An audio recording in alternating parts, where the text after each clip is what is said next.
Saya bilang sama teman-teman kerja karyawan di sana, saya bilang, saya nggak mau lagi CSR saya diberikan kepada aparat melalui aparat pemerintah kota maupun pemerintah provinsi ataupun pemerintah desa. Kenapa begitu ditanya?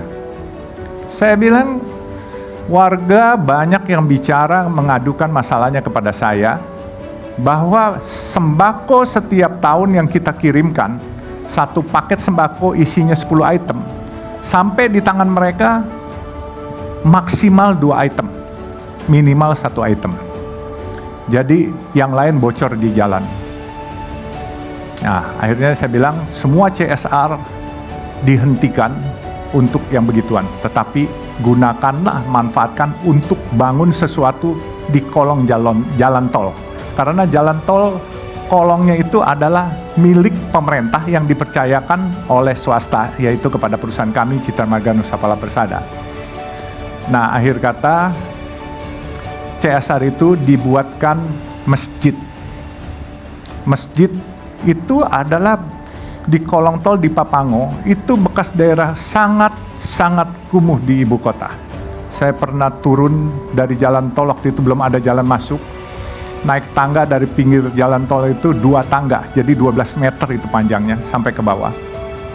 Saya melihat adik-adik kita yang pada bermain di pinggiran tempat sampah, mereka duduk di tanah merah, itu ada gerobak isinya 3 TV, pakai aki, mereka menyewakan PlayStation.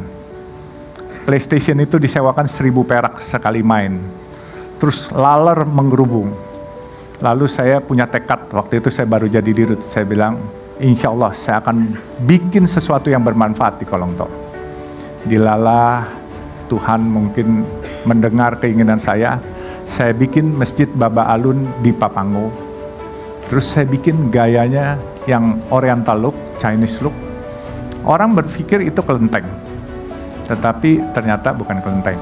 Nah, orang berpikir, ini kenapa harus dibikin kayak Oriental look, Chinese look? Saya bilang, karena saya ingin menyebarkan syiar Islam.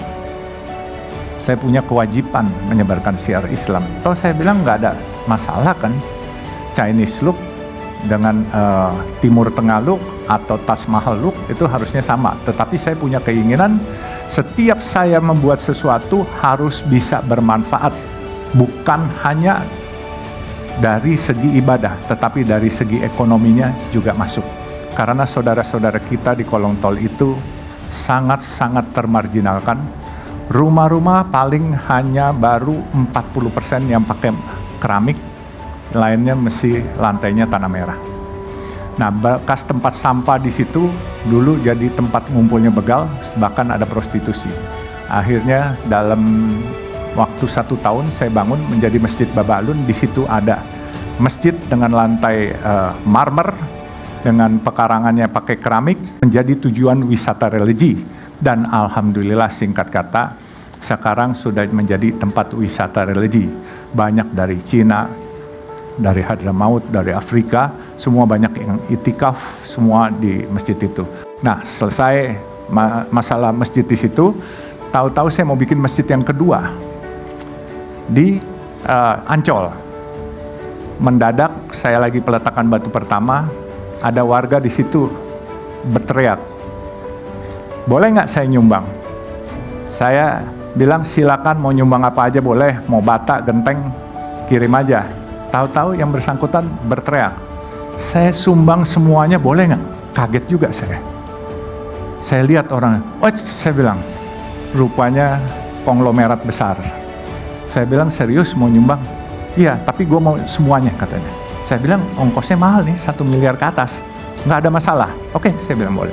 Jadi masjid yang kedua, alhamdulillah di depan pintu Karnaval Ancol, itu sumbangan dari Artagraha Peduli. Gitu. Terus yang ketiga, saya bikin di depan gerbang tol Depok Antasari. Insya Allah mungkin tahun depan bisa selesai.